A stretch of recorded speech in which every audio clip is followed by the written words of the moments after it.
Hey guys, welcome back to the channel. This is a story about what if Deku stood with a vigilante part 1. If you guys enjoy this what if and want to see part 2, comment down below and let me know before I start. Please do support for more awesome content and leave a like, and don't forget to subscribe to my channel and also share this video with your friends and check out the description in my playlist. The author of the story is 𝐒𝐭𝐚𝐲 𝗵𝗃. So let's start the video. Why you won't get away with this, the heroes will get you.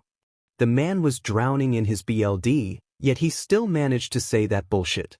I kicked his stomach again and crouched down to his face. The penny-like scent radiated off of him, making its way into my nose. I took a deep breath in and sighed. 𝗵𝗃𝗧𝗟𝗘, child 𝗵𝗃𝗧𝗟, and many more acts of disgusting SHT that I don't even want to say. You deserve whatever the F I'm doing to you. I spat it out. I stood back up and watched as he struggled to breathe. BLD was flying everywhere and it slowly came to a stop. Isn't this the fourth one this week? You're really on a streak. 𝗬𝗪 emerged from behind me. I looked back at him and wiped some BLD off of my face. Heroes don't kill rapists. All they do is put them in jail, and still then they're probably going to end up doing other SHT. Why are you here though? I asked 𝗬𝗪 while walking up to him and admiring his new tie. I came here to congratulate you. Your work made it onto the news again. Also, I bought a new tie. 𝗬𝗪 showed me the purple and black pattern tie. I chuckled a bit and walked into the portal that he walked out of. It suits you, no pun intended. Let's just get back. I need to wash my clothes and then research some stuff. Deku, come like at this. Bakugo called out and started pointing to something. I walked over and saw a man with BLD spilling out. You think it's them again? I asked Bakugo and he nodded. I crouched down and checked his pulse. He was turning cold and I got nothing. Call 𝗬𝗪, Sun Eater, and Lemillion so they can try to identify this person, I demanded, and Bakugo gave me a dirty look. I don't like being commanded to do 𝗧𝗏, he growled while taking out his phone and calling them. After a few hours, they found out that he had a criminal record of RPE, sexual assault, and much more. It was no doubt that they did it. All of their victims had committed a crime dealing with sexual assault. I sighed and started making my way out of the door. It was 𝗬𝗪's and my job to search the area for any clues they might have left. /NPOV. I threw my clothes into the washer and leaned up against the wall. I went on my phone and started looking at the news, which was displaying my most recent work. /N. Look what I just found. Toga came prancing up to me, waving her phone in the air. I looked up from my phone and saw her face just a few centimeters away from mine. What happened? Did you sell toe pictures again for money? Toga, I told you to sit ush. Don't say it out loud. If Twice finds out, he might start doing it too. Toga pouts and looks over at Twice, who was on his phone trying to get a sugar mama. I sighed and crossed my arms. What were you going to show me though? I tried to take a peep at her phone, but she pulled it back and started giggling. Don't be so impatient. I want to give you the news. They gave you a villain name. Or vigilante, whatever you call it. Toga exclaimed and put the phone all up in my face. The butcher strikes again. Are they a friend or foe? The title read. Down below was them just saying on how I only went for people who committed crimes, and that some people thought that I was doing God's work, while others thought I should be executed. The butcher. I don't work in AF meat market. Do they think I slaughter cow for a living? I don't even get paid for this. I looked off to the side and saw Shigaraki stabbing a piece of chicken that we were supposed to eat tonight. Shigaraki, I hope we don't eat diced up chicken tonight again. Stop putting all of your anger out of a DMN chicken. I yelled out and saw him turn around. Shut up. Be grateful that I'm making something. Shigaraki growls and starts scratching his neck. You're going to make the chicken white with your dead skin cells again for sake. I yelled out while throwing my phone at him. Toga looked at both of us and covered his mouth. That wasn't Parmesan. Is that why you didn't eat chicken last time? I don't even eat the food here. The only time I eat is whenever 𝗬𝗪 makes the food, because I know he at least cleans the DMN frying pan. I pointed over at Shigaraki, who was smelling the frying pans. Toga put a hand up to her mouth and shook her head violently. /N, please take me home with you. I don't think I can eat his dead skin cells again. Toga buried her face into my bub and looked up at me with puppy eyes. Last time you almost killed someone, Toga. I sighed and slowly took her off of me. She looked at me with a frown and then pouted.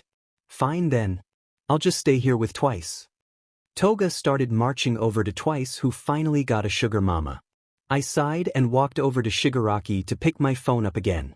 I said goodbye to them and started making my way back to my apartment. This is the 4th time this week that the butcher has struck. With no information on them besides knowing that they target past abusers, some people are actually starting to call them a god. More at 11 tonight. Different sets of TVs inside stores broadcasted the latest news. I had to admit I really did like the feeling of killing some of people's abusers and lifting a weight off of their shoulders. The butcher. That's the name they gave to them. A random person spoke out. They chuckled a bit and then started rummaging in their book bag. I heard them mutter to themselves and also heard them scribble something in their notebook. I glanced over at them and a small gasp slipped from my lips. They looked at me and gave me a confused expression. What's wrong, miss? Are you feeling okay? I stood there for a while and just started laughing a bit. Yeah, just tired. Well, I hope you have a good night. I turned away and started walking back to my apartment, taking a few glances back to make sure nobody followed me. Once I got home, I went straight to the kitchen to start brewing some tea. Someone's faint breathing came from the corner of the room. I cut my finger a bit and let the BLD turn into a sharp blade. You really like that quirk I gave you, don't you? My beloved daughter, I'm so proud of you. You really like that quirk I gave you, don't you?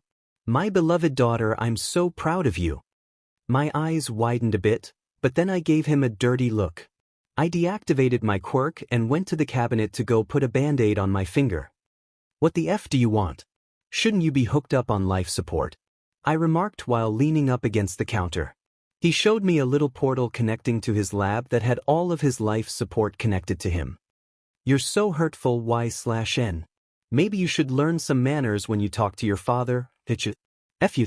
You made a random woman give birth to me and then you killed her, you decomposing piece of... I yelled at him. He put his hand out and started using telekinesis to choke me. I struggled for air and went down on my knees due to the pressure. He walked up to me, crouched down and sighed. Learn some manners, Y/N. Don't get cocky with your father.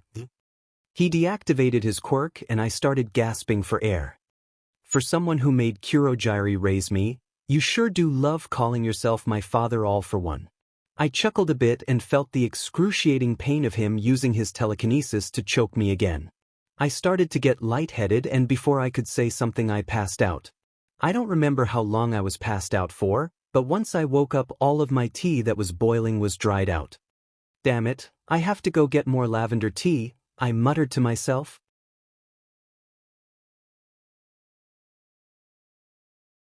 Caressing the place that he had choked me. It felt bruised and every time I turned my head it was uncomfortable. Dehydrated sack of 𝐬𝐶, somebody could mistake your head for a boiled potato.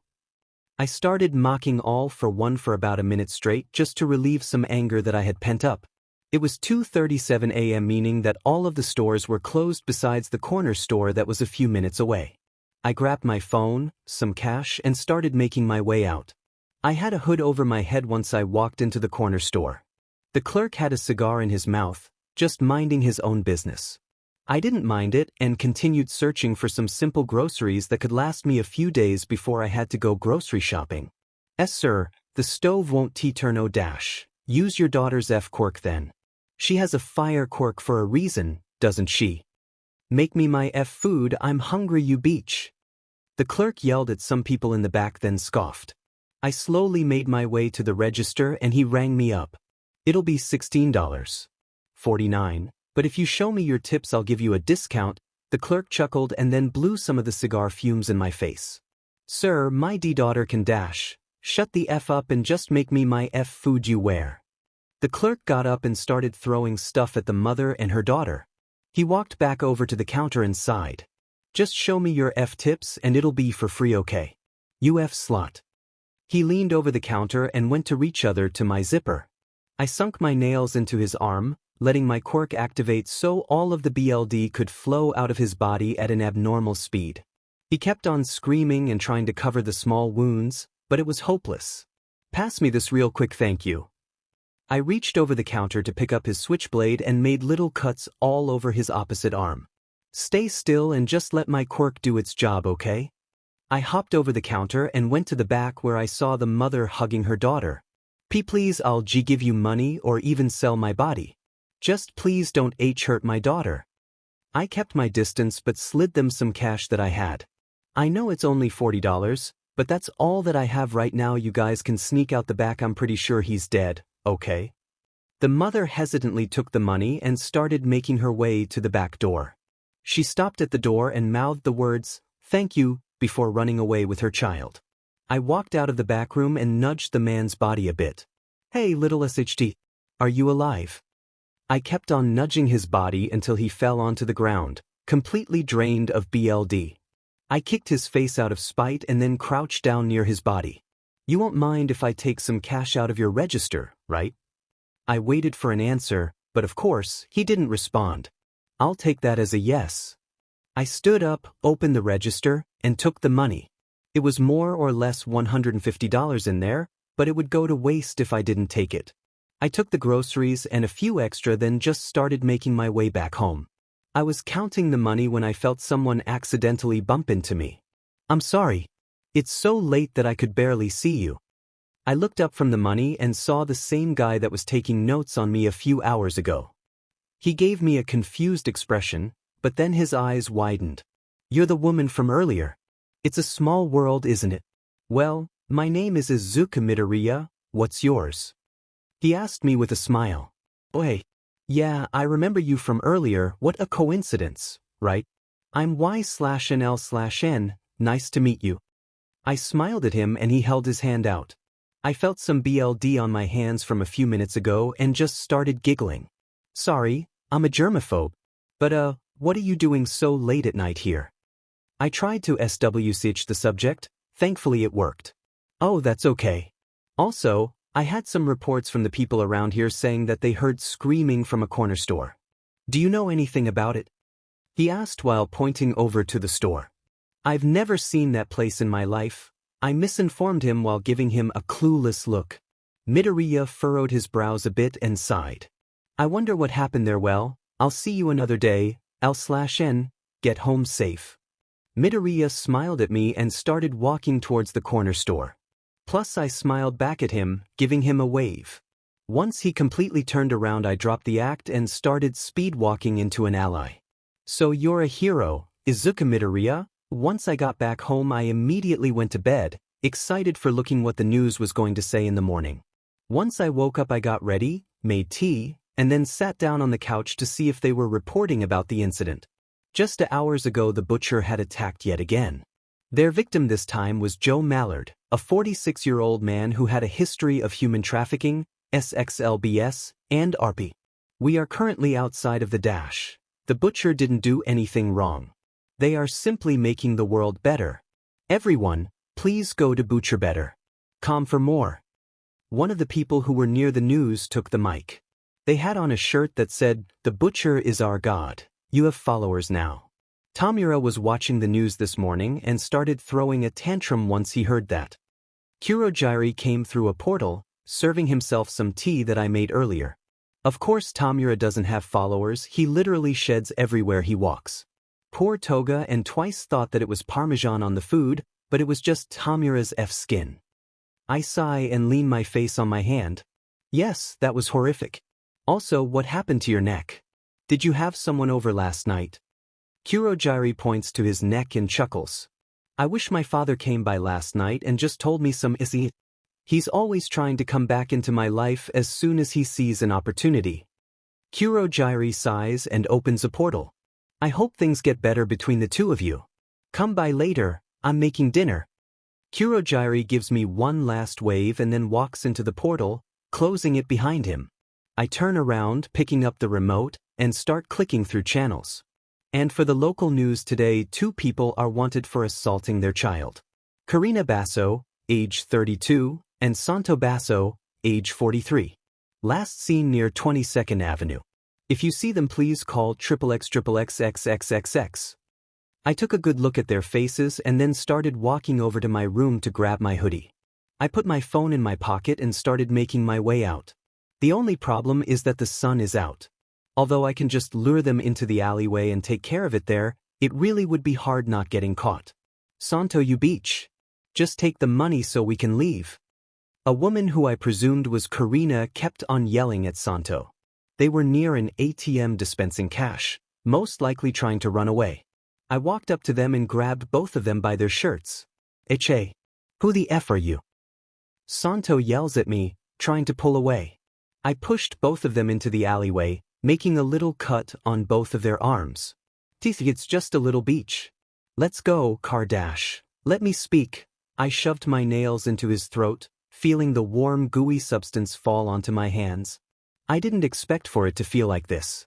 Oh well, just sit back and watch the show. I pull out my hands and let the BLD pierce the woman. I kept on controlling the BLD until both of them were dead. I leaned up against a brick wall and started drying off my hands with a handkerchief I had in my hand. Why did I bring a white cloth, damn it? I'll be right back, I think I heard people yelling a while ago. I'll catch up with you later. I felt my heart skip a beat and I started looking around.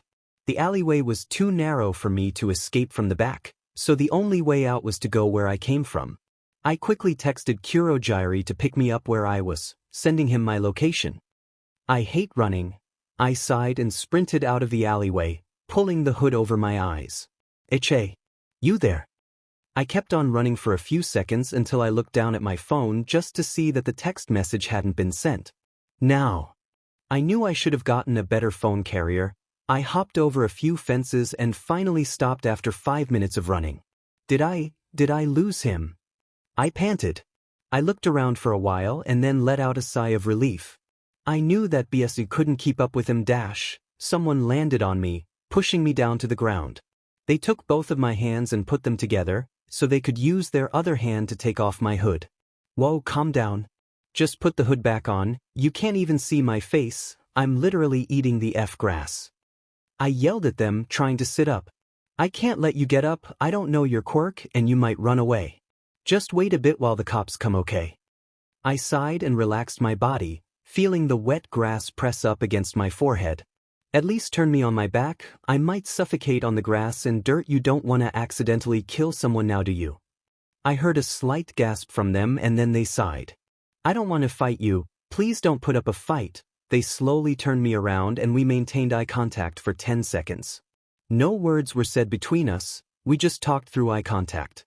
𝑦𝑖/N.W. This has to be a mistake. I just met you the other day.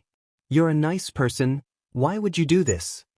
Midoriya furrowed his brows, looking a bit disappointed. Deku, you're a hero, training at UA. I was kind of shocked when I bumped into you twice. But now since you know who I am, maybe you can just let me go. I smiled at him and waited for him to say something. He just stayed there looking at me until he got up, still gripping onto my wrists. I need to take you to the police station, I tugged back, making a slit in my arm. I'm sorry, Deku, but you can't do that. I'm also kind of sorry for this. I let the BLD stab him in the arm, not somewhere vital, but it would catch him off guard. Once he let his guard down, I started running and saw a purplish portal open up. 𝑦/N, get your butt in here. Shigaraki held out his hand. I reached my hand out but then pulled back. You'll disintegrate me. I jumped into the portal, landing into the LOV hideout. I looked out the portal and saw Midoriya running, but 𝐒𝐻𝐽𝐼 already had closed the portal. Looks like I got your message at the right time. 𝐒𝐻𝐽𝐼 walked behind the counter and kept on cleaning the same glass that he always cleans. I stood up, dusting off my hoodie. Shigaraki offered a hand up, but I just looked at him with a monotone look. I try to be nice and this is what happens. Nobody talk to me, I'm going to my room. Shigaraki walks up the stairs and we heard a loud bang. What crawled up his butt? I scoffed, walking over to the bar and pouring myself some water. He's just a bit upset that you have followers. By the way, I saw the website. They're selling shirts with your Vigilante name on it. I turned my head and saw Dabi holding his phone, showing me the screen. He stood in front of me showing me all of the SHT they were selling, They were selling shirts, pants, underwear, and even lingerie. By the way, have you thought about my request? 𝗬𝗵𝗃 sat down next to me, pouring himself some whiskey. I chuckled a bit and then sighed. I have to plan that out. Killing the number one hero would be pretty tricky. Why do you want me to kill him? 𝗬𝗵𝗃 shrugged his shoulders and drank the whiskey, letting out a groan and a sigh of satisfaction. He poured himself some more, in which he offered me some. You know 𝗧𝗵𝗃 is underage. Don't give her that, 𝗬𝐴𝐺 stated, giving a glowering stare at him. 𝗬𝗵𝗃 just chuckled and made his way to the couch, turning on the TV. And for today's latest news hero in training, Deku from UA has given us information about the butcher. Their real name is Y/NL/N. She was last seen on 30th Avenue after killing 2 adults on 22nd Avenue. She reportedly jumped into a portal, which is believed to be linked with the League of Villains. Please call XXX for any information on her. The whole room went silent and I heard someone come running down the stairs. Is it true? Oh, Y/N. You're finally a real villain. They have your name and everything. Toga tackled me to the ground, smiling at me. They're not a villain, Toga. She's a vigilante or whatever. All I know is that she kills abusers. And I'm still waiting on her to kill 𝗵𝗃𝗧𝗏. That 𝗵𝗃𝗧𝗏. 𝗬𝗵𝗃 scoffed, pulling out a cigarette from his jacket. He lit it and then started inhaling and exhaling the toxin. If you want me to kill him so badly, I'll do it later on tonight. I'll just need a little something. I snicker and 𝗬𝗵𝗃 rolls his eyes. I don't have any money on me. I gave it to Toga yesterday whenever she went to the store to get me some 𝗃. I sighed and sat up, still having Toga next to me. Then I won't kill 𝐻𝐸𝐽. Fine. I'll give you something, for F's sake, 𝗬𝗵𝗃 stated in a slightly aggressive manner. He got up and started walking upstairs to his room, slamming the door. You're actually gonna go, Y/N. I'll all about killing, but your name just got put on the news. What if you get caught? Toga looks at me and then hugs me tightly. I pat her back and then smile at her. It'll be quick. Maybe a few hours at the most. I'll keep my phone on, so you can text me whenever, okay? Toga's face lit up and she had a big grin on her face. I'll text you good night if you don't come back soon, okay? She hugged me and kissed me on the cheek. I nodded and stood up, looking at 𝗬𝐺, who was handing me something. Here you go. Don't be too reckless, 𝗧𝗏. I took the napkin and opened it, revealing 2 Pop-Tarts that were toasted. I smiled at him and nodded. I'll see you guys later. I made my way out of the building, making sure to keep the hoodie over my head. I walked for a few minutes until I got to this side of time that was practically abandoned. The buildings were in bad condition, but there was one, in particular, that was still stable enough. I walked up to the door, swinging it open. It was dark as hell, but as I descended down the stairs, I could see a faint purple light peek through. I love when you come running back to your father. It just makes me realize how much you still depend on me. I scoffed and leaned up against the wall. I need you to do something for me. Use one of your quirks and find wherever the 𝗵𝗃𝗧𝗏 is. 𝗵𝗃 tilted his head a bit and then chuckled. Going after the number one hero. I knew my daughter wouldn't disappoint me. I'm so happy right now, I'll be generous. He got up from his chair and started walking up to me. I looked at the top portion of his face. Although he didn't have eyes, he somehow could still see. Give me your hand. 𝗵𝗃 held out his hand and I scoffed. This again? I don't want another quirk. My body could barely even handle this quirk when you first gave it to me. Who knows if it can handle a second one? 𝗵𝗃 chuckled and then sighed. My daughter, I'm being generous right now. And I'm willing to give you more power. Don't you want to make society a better place for people? I furrowed my eyebrows and then started walking back to where the door is. This was a mistake. I'll find him my stash. 𝗵𝗃 tugged me and put his hand over my mouth, activating a super strength quirk. When your father is talking to you, you should listen now, don't complain and just accept the gift. I felt a surge of energy flow through my veins. It almost felt euphoric, but it also caused my head to mentally spin. I tried to resist, but he just gripped onto me tighter for another 15 seconds until the feeling stopped. I dropped down to the ground panting and holding my head due to the pain. Endurance. Every time you overexert your quirk you pass out. It's 𝗵𝘃𝗧𝗄. FO made his way back to his seat, hitting the keyboard a few times. I slowly got up and glared at him. After a minute he handed me a piece of paper. That's his exact location. He's been there for the whole day, so he most likely won't move. Now hurry, I don't want you to disappoint me. I started making my way up the stairs, looking at the address. It was relatively close, but due to the migraine I had since the new quirk was gifted to me, it would take me a few more minutes. Plus 𝗵𝗃𝗧𝗵𝗲. Yeah, I got eyes on her right now. Start preparing the cell for them. As I got closer to the location where 𝗵𝗃𝗧𝗏 had been stationed at the whole day, I couldn't help but feel that someone was trailing me. Every time that I looked back, nobody was there. It could have just been my head spinning due to the quirk. 𝗓𝗏𝗧𝗏, have a good rest. I saw one of the maids close the door and start walking away. I took out a little mirror that I had in my pocket and used it to try to see if he was alone. After I made sure that he was alone, I cut my hand and let the BLD drip onto the floor. Once a pretty good amount of BLD left my hand, I hardened it, running into the room. Who are you? Security-. Don't be too loud, damn it, I whispered, piercing him in the chest. He dropped to his knees and I deactivated my quirk. I felt a little lightheaded and held onto a wall that was near me, smearing it with the BLD that was coming out of my palm. Damn it, my head's spinning. I put a hand on my forehead and stumbled back a bit, but someone caught me. Thanks for catching me. I turned my head around and saw Midoriya in his hero costume glaring at me. I was too late, 𝗬𝗏𝗧𝗏. Tell recovery girl that she needs to treat 𝗵𝗃𝗧𝗏. Deku stated. I tried getting up, but he gripped onto me, pulling me closer to him. You're squeezing my bub, damn it. I yelled out. Deku gasped and let go of me a bit. I smirked and held out my hand to cut him. As soon as I tried to use it, the BLD just kept coming out of my hand. I looked down at it and then saw Eraserhead running towards me. He used his scarf to tie me up. 𝐭𝐚𝐲 𝐷.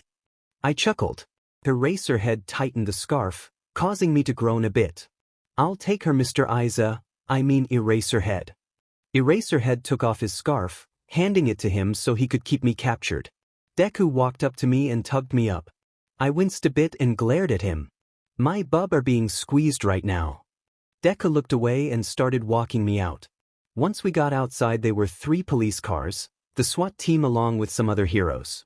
Deku took me and sat me down on the SWAT team's car so they could detain me. Izuku, is it? I asked him. His eyes widened a bit and then he looked at me with his eyebrows furrowed. When I'm on patrol, it's Deku. I nodded and chuckled. Yeah, I got it, Izuku. Anyways, can you get the phone that's ringing in my pocket? I looked at the phone that was vibrating in my pocket. Deku took one of his arms, wrapping it around me so I wouldn't try anything, and then took out my phone. He answered it, putting it on speaker, and then put it towards me. 𝗓? Good, you're okay? We're about to watch the news right now. As soon as Kurohige finishes making the popcorn, Dabi said that he'll pee. Toga, don't talk anymore. I'm surrounded by cops and a hot hero in training. Remember that green-haired boy that you fought a few years back? I locked eyes with Deku, smirking at him. Deku blushed a bit and averted his gaze to one of the cop cars. Toga gasped and then she murmured something to the League. We'll get you back, 𝗓𝗏𝗏𝗏. Toga hanged up the phone and I smiled at Deku. Deku furrowed his brows and then took my phone, shoving it into his pocket. Take her to Tartarus. I'll interrogate them later. Deku took Eraserhead's scarf off of me and closed the door of the vehicle. I crossed my legs and leaned my head back. All of the SWAT members were looking at me, gripping onto their guns. Why are you guys gripping onto them? This is most likely a quirk dampening vehicle, and even so, I'm losing a lot of BLD. Do any of you have iron pills? They all looked at me and furrowed their eyebrows. I'll take that as a no, I chuckled nervously and looked out of the window. Once we got to Tartarus, they made me go through inspection and gave me some black and white striped uniform along with some slippers. It's the butcher. She killed 𝗵𝗃𝗧𝗏. What a hottie. One of the prisoners yelled out. Other prisoners started praising me and I gave them a little wave. Getting praised for that bullshit teach. The prison guard who was behind me threw me into an interrogation room. He slammed the door and spit through the little opening that was on the door. I giggled and sat down on the chair, putting my feet up on the table. I looked around and spotted 2 cameras, both pointing at me. In front of me was a mirror, which most likely meant that the people behind it could see me. The door opened again and Deku came into the room, holding some papers. 𝗧𝗵𝗲, 18 years old, used to be quirkless, but it looks like your father is all for 1 inch devastated, looking down at the papers. He sat down across from me and looked at the other piece of paper. Our quirk specialist told me that you have 2 quirks, BLD manipulation and endurance. Endurance was just gifted to you recently though by what they're reading off of you. Who is this quirk specialist? They sound like AF psychic. But yeah, everything you said was true. Now, if you'll just take these quirk dampening cuffs off of me, I can show you what I'm capable of. I smirked at him, earning an exhausted sigh from him. 𝗧𝗏𝗏, you know I can't do that. I'm just here to interrogate you and then try to find out some information about the LOV. If you can provide me with that information, we can give you just 1 life sentence along with parole. I sighed and then leaned across the table to get closer to him. There is one thing I can tell you. Deku took out a pen and another piece of paper, waiting for me to say it. You know 𝗬𝗵𝗲 𝗔𝗂𝗁. Okay, well sometimes when he thinks he's alone he will read romance mangas and start crying like a little beach. Deku looked at me and then sighed. If you don't want to cooperate, that's fine. You have everything on your phone, don't you? He took out my phone and I tried to reach over for it, but he just pulled it back. We checked through your call log and tried tracing back the call that came from 𝗵𝗃𝗃, but it was useless. He placed the phone down on the table and opened up my photo gallery. I wouldn't look through there if I were you. I laughed a bit and started eyeing my phone. He was swiping through every picture. A majority of them were me taking photos with the people I just killed. Some of there were me and the League just messing around with Shigaraki, while others were a bit. I'm sorry. Deku looked away in a hurry and I laughed a bit. I am sorry, but I need to give a report of all of the P pictures, so I'm sorry to ask, but what's going on in this picture? Deku asked, averting his gaze down to the piece of paper. Freaky little F, I'll tell you, don't worry. Basically, 𝗬𝗲 was repaying me, since I saved his butt from almost getting caught. When we were done he took a picture of me wiping the sweat off of my forehead while he was smoking a cigarette, though it seems pretty self-explanatory. Deku's cheeks had a slight tint of pink as he finished the rest of the report for that photo. He swiped to the last photo/video in my camera roll and his eyes widened a bit. What's going on here? He asked, looking up from the phone. My heart skipped a beat and I walked over to the door, waiting for someone to bring me to my cell. Wait, I'm not done. What's going on in this photo, and then I'll bring you to your cell? Deku asked, slightly raising his voice. I groaned and turned my head to look at him. Watch the video. I was 14 and that was the last day my mother was alive. Flashback 4 years ago and 𝗧𝗏𝗏, 𝗧𝗏𝗃, are you recording? She's going to wake up. 𝗧𝗏 grabbed me by the hair, jerking me awake. I groaned and felt the BLD drip down from my head. After all of those beating I received, I'm surprised that I'm still alive. Please don't hurt her. 𝗧𝗏𝗏 hasn't done anything. It's not her fault that she was born quirkless. I'm sorry. My mother pleaded. She was in the corner sobbing, BLD dripping out of her legs and arms. So pitiful. If 𝗧𝗏 was my true daughter, they would have had immense power. I knew it was a mistake to let such a weakling give birth to my successor. I'm sorry, please just spare her. I can give you another child. My mother slowly stood up, wobbling due to the BLD loss she was experiencing due to her quirk. 𝗧𝗏 threw me a few feet away from him and made his way over to my mother. She used the wall as support and smiled. I saw a little trail of her BLD make its way behind 𝗧𝗏. It stood up and turned into a sharp needle. I'll gift you another child. My mother smiled and went in for a hug, moving the needle made out of her BLD into his back. As soon as she went for the hug, she fell forward.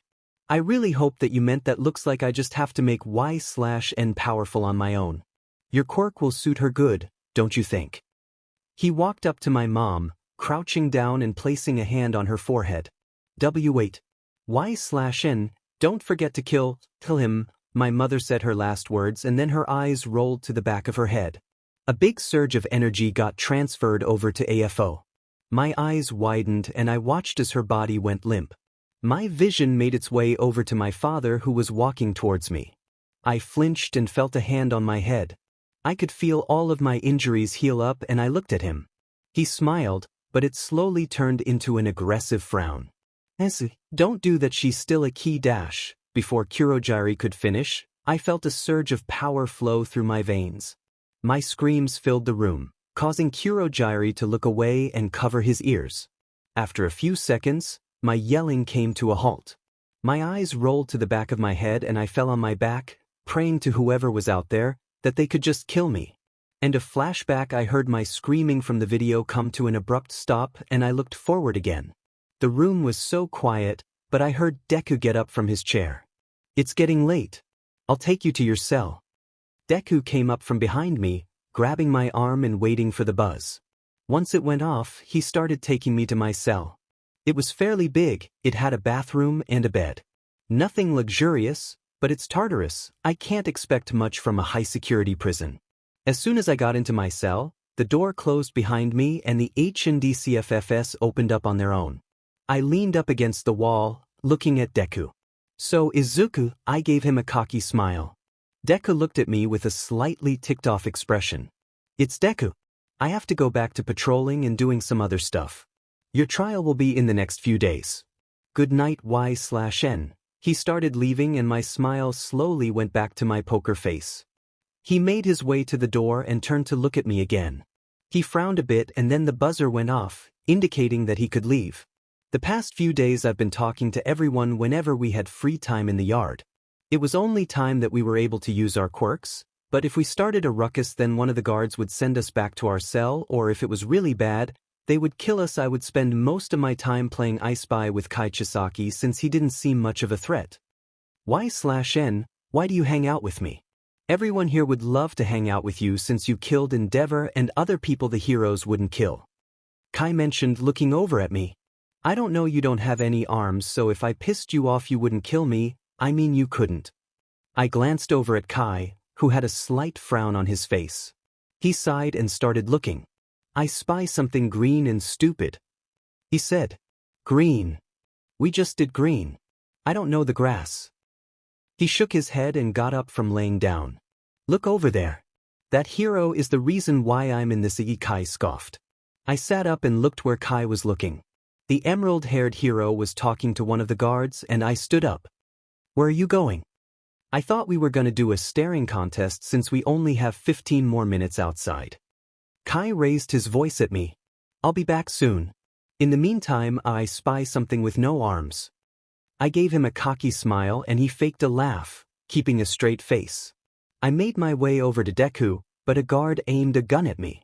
Activate your quirk and I'll kill you. I kept my cocky smile, maintaining eye contact with the guard for a few seconds. I looked over at Deku and he had a confused expression on his face. Hey, Izuku. Why are you here? I asked him, slightly intrigued on why he was here at Tartarus and not patrolling or doing whatever heroes do. It's Deku. And, don't ask me casual questions, Y/N, we're not friends. Deku took some papers from a table and started reviewing them. I looked over his shoulder and smiled a bit. I go to court today. So that's why you're here. He covered the papers and turned around, so he would be blocking the information. Please stop misbehaving. Just turn around so I could put HNDCFFs on you and then somebody'll take you to the court. I have to be there since I witnessed everything. I nodded my head at everything he was saying and then turned around, putting my hands behind my back. You're so cute, I'll let you handcuff me at any time. I turned my head around and saw Deku blushing a bit while handcuffing me. I turned my head back around and saw Kai walking up to me. The guard aimed his gun at Kai, making him step back a bit. Don't do anything stupid, Kai, I'll be back soon, I just have to go to court, okay? I maintained deep eye contact with Kai and his eyes widened a bit. Okay, then I'll see you later, Y/N, Kai responded with a hint of disappointment in his voice. I gave him a soft smile and then felt Deku start pulling me away. 30 minutes earlier, hey, are you there? The cutie. Come here. A random guard called me. I gave him a dirty look and went up to him. Cutie, aren't you a prison guard? I scoffed and crossed my arms. He started smiling. And then I saw their face start to melt off a bit.